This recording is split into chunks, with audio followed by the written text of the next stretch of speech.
You're listening to Retail Disrupted, a podcast that explores the latest industry developments and the trends that will shape how we shop in the future.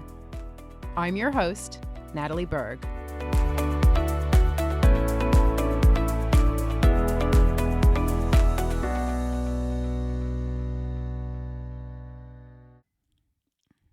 Today, I am bringing you a conversation that I had with Jamil Ghani, who is the worldwide vice president of Amazon Prime. Jamil and I sat down in Seattle last week at the end of the Amazon Prime Analyst Day.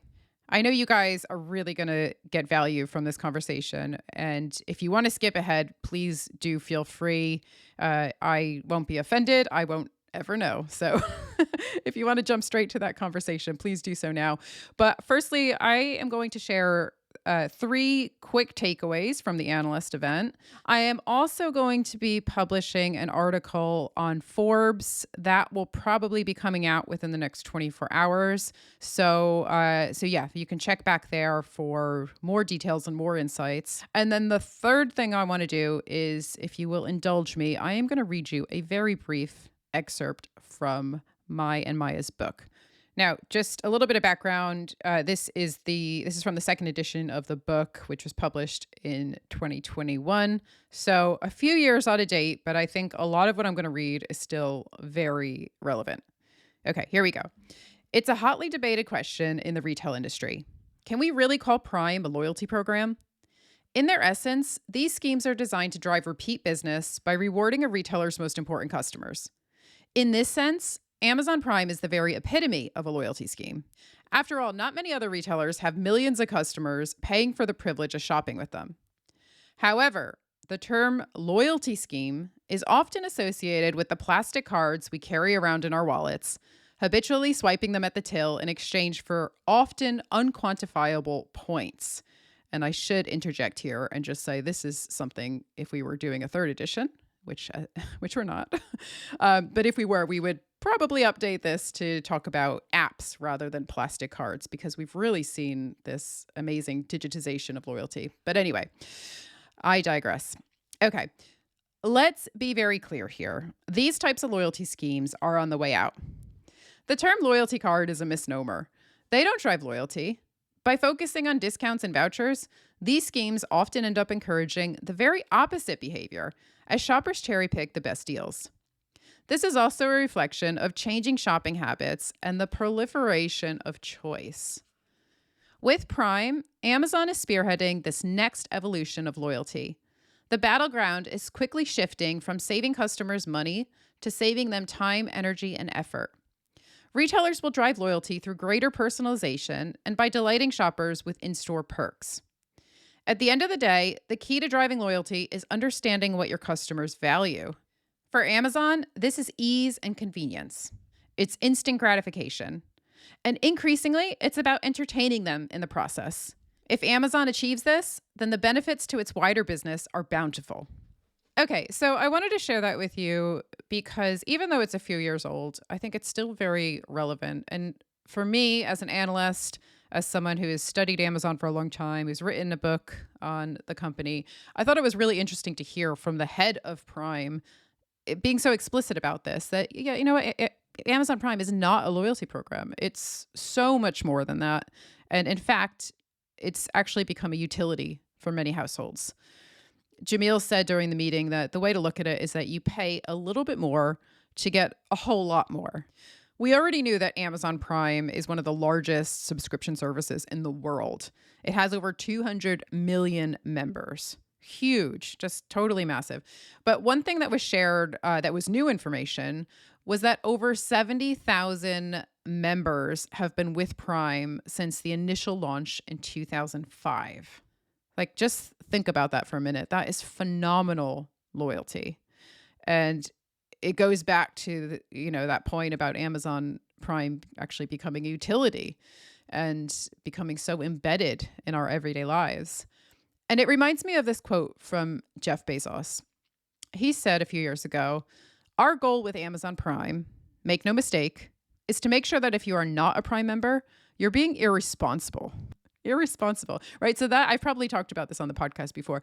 That just really demonstrates the value that they want shoppers to get with Prime, because there's benefits for Amazon if shoppers feel that they're getting value. So I'm going to leave it at that. But I thought the 70,000 was really interesting. The second takeaway was around Alexa. So we heard from Daniel Rausch, who is the vice president of Alexa and Echo.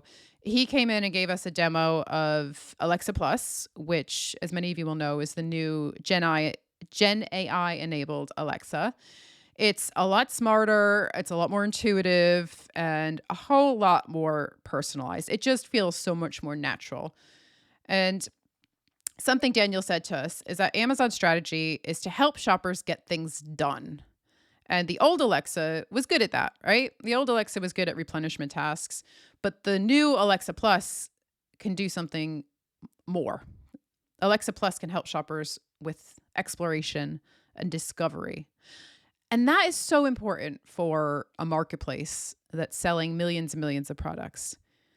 And I think, we look at how the sector is evolving with social commerce kind of bridging that gap of discovery and curation and personalization. I think it's interesting that Alexa Plus might sort of help Amazon to bridge that gap. The other thing is, when we think about the future of online grocery, I thought it was really compelling, the demo. So Daniel came in and showed us the larger Echo Show displays, and he interacted with Alexa by, asking for help finding a cowboy hat for a Beyonce concert. And then he built a grocery list, and he did that by asking for specific products as well as ingredients for a recipe. And I just thought, again, I've never been overly optimistic about voice commerce, but I actually think this could be a game changer. And I just thought the fluidity of the conversation, the speed of the results, the ease of the modifications, and then combined with the visual cues, having that screen in front of you, I thought that was impressive. And it's something that nobody else, as far as I know, is doing right now. Okay, so just briefly, the last thing I wanted to share was also around grocery. And we heard from Meredith Bunch, who's the director of Amazon Grocery. And she's made the point that over the past 20 years, grocery shopping has actually gotten more complicated. We have so much choice now, and it's actually sometimes too much choice is not a good thing for customers. So I think Amazon sees their role as being able to simplify that decision making, still offer that huge breadth of assortment, but combined with the convenience and value that Amazon is uniquely positioned to offer. So that was really interesting. We also got to visit a same-day fulfillment center. This was about 30 minutes from Seattle, and the facility stocked around 200,000 SKUs. It's allowing Amazon to deliver to US shoppers, those who select same-day delivery. It's allowing them to deliver in less than 5 hours. So it's clear that fast delivery drives loyalty. Again, going back to what Amazon customers value, they value their time. They value convenience and ease. And that's not specific to the US. In fact, just last month, I had Rocco Broniger on the podcast, who is the head of Amazon in Germany. And he told me all about how Amazon is expanding same-day delivery across Europe. So this is clearly a focus for Amazon. And I think something we heard a lot about over the course of the analyst event was the real focus on what Amazon refers to as everyday essentials. So these are things like toothpaste, pet food, diapers, potato chips, that sort of thing. Non-perishables, center store, right? Things that are easier to store and to transport. Now, this category grew twice as fast as the rest of Amazon's business in the first quarter of this year, and it now represents 1 in 3 units sold in the US. So this is interesting. Perishables is also important because that's what drives repeat purchases, but everyday essentials is Amazon's sweet spot, and they're really going after it. One thing that I thought was interesting, again, that I see as a differentiator for Amazon, is that they are now consolidating grocery and non-food orders. So super interesting that, you can order a tomato or some milk alongside your, mouse traps or pet food or whatever else you might need on the same day. So I thought that was interesting. And, a few of the execs spoke about especially I think the parents in the room, spoke about the importance of reducing the cognitive load for shoppers and really going after, especially, busy families, young families, where time is a precious commodity. And I can speak from experience there. So, yeah, super interesting. But look, I'm conscious you guys want to hear from Jamil. So that's all from me. And I hope you enjoy this conversation.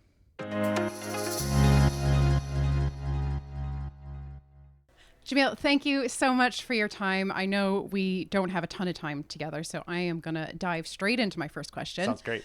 Now, Prime has expanded dramatically since launching 20 years ago. You have over 200 million members across 26 countries. For many households, Prime has essentially become a utility. And that's, of course, because it's no longer just about the delivery perks, but also about access to digital content, groceries, healthcare, and so much more. Jamil, tell us a little bit more about the value proposition and why it's important for you to keep evolving it. Well, it's pretty simple. Prime started in 2005 and is in 2025 and will be for the foreseeable future about three things. It's about convenience, savings, and entertainment. And those needs originally existed in a shopping context, as you said. But what we realized in 2011 is that you need convenience and you need savings and you need entertainment in other parts of your life. And we started with Prime Video and we added Prime Day and we added Prime Music, and we keep on adding more and more categories. The central premise is pretty simple, is busy households, whether it's one individual or 10 individuals, have some common needs and they want to remove expense they don't want to face, friction they don't need to face, complexity they need to face. They just want to get through the things they need to do in order to live their busy lives and spend more time on the things that they want to do. And so that's what really drives us. Convenience, savings, and entertainment, making members' lives simpler. And we're going to keep on adding that to the existing benefit categories and then new categories where we feel like we can make a difference. Now, this is a global podcast, and I know a lot of our listeners would love to know more about what you guys are doing internationally. I know you just launched Prime in Colombia. Ireland is also a new market. How do you decide when to launch in a particular market? And can you give us an example of how Prime is adapted to meet local consumer needs? Yeah, absolutely. So our adage that we use is we want to launch Prime as quickly as possible, but as slow as necessary.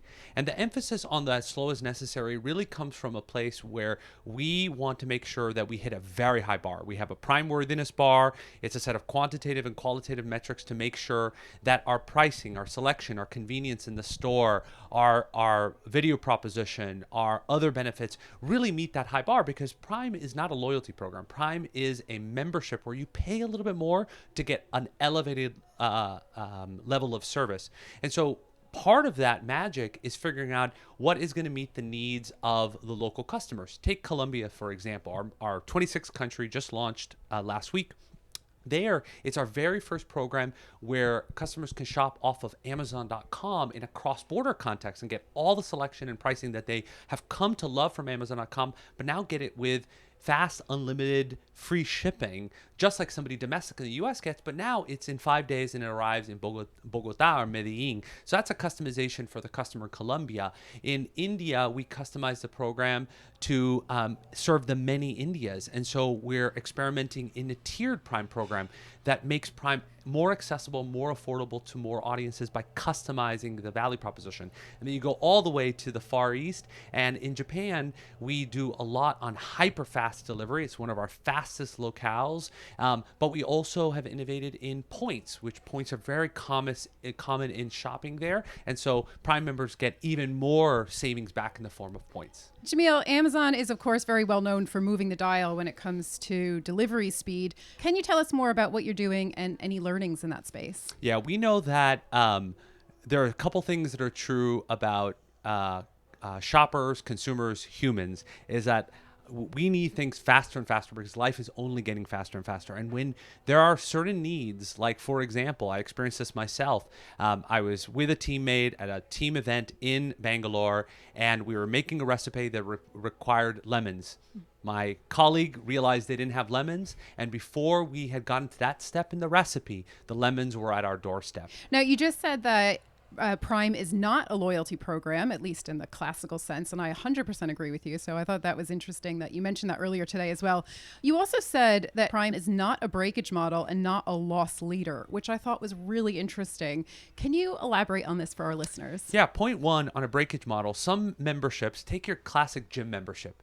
They sell more memberships in January than any time of the year, and they actually sell more memberships than they have capacity for. If everybody showed up, it would be a really poor customer experience. And by February and March and April, and suddenly by late summer, the membership is down and also the usage is down.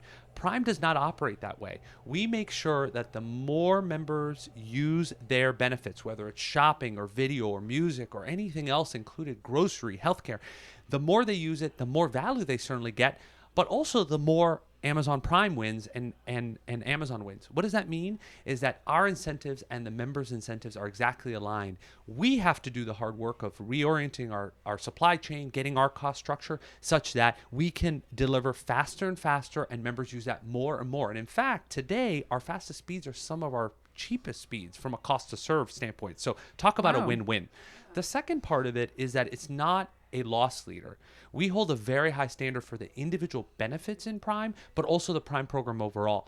I'd be not telling the truth. I told you that day one we get to that. We're a scale business, and like any business, we invest for the long run, but our businesses work towards getting unit accretive on a profitability basis, and then overall, and Prime is no different. And so we hold that very high standard because we want our incentives and our members' incentives to be aligned all the time. If it was a loss leader, we try to prevent members from using it or try to upgrade them to something else, and that's not it. We're in it to serve their needs, whether it's needs or wants. And Prime Day and everything else is an example. It works for our members and our sellers and vendors, and then it works for Amazon as a result. Great. I have one last question for you, Jamil, because I know we're on a tight schedule. I suppose one of the challenges of Prime being so successful is that it brings you closer to saturation. It gets harder to find that new growth. But earlier today, you specifically called out 3 underserved customer segments. So you talked about younger shoppers, lower income shoppers, and those in rural locations. Just briefly, Jamil, what are you doing to reach these customers? And more generally, where do you see the opportunities for Prime going forward? Yeah, across the board, Amazon is focused on those segments, and that response was really using the U.S. as the prototypical country for which that is true. So Amazon is oriented in getting price, selection, and convenience aligned to make sure we serve those customers like we serve every customer. But Prime specifically, 3 examples for you. One is reinventing the young adult program. We've extended eligibility from what was post-secondary students to all 18 to 24-year-olds, and we're seeing strong demand on the back of that because many students don't go to post-secondary education and they want to avail themselves of all the value that Prime offers. And we're very excited about things to come. We'll be announcing shortly on that program. For lower income households, we've offered a program called Prime Access, which is a half-price program, all the same benefits for those on certain forms of eligible government assistance. And that has also been growing significantly over recent years. And then lastly, in terms of rural, we're investing $4 billion in terms of our rural infrastructure to increase speeds because those members deserve all the same conveniences of same day and sub same day and next day delivery, and we want to bring the full selection that Amazon has to towns and villages and hamlets all over the country. Jamil, thank you so much for your time. Of course, thank you. Thank you for listening to Retail Disrupted. If you enjoyed this episode and would like to support the podcast, please leave a rating or review or share it with others. It really makes a difference.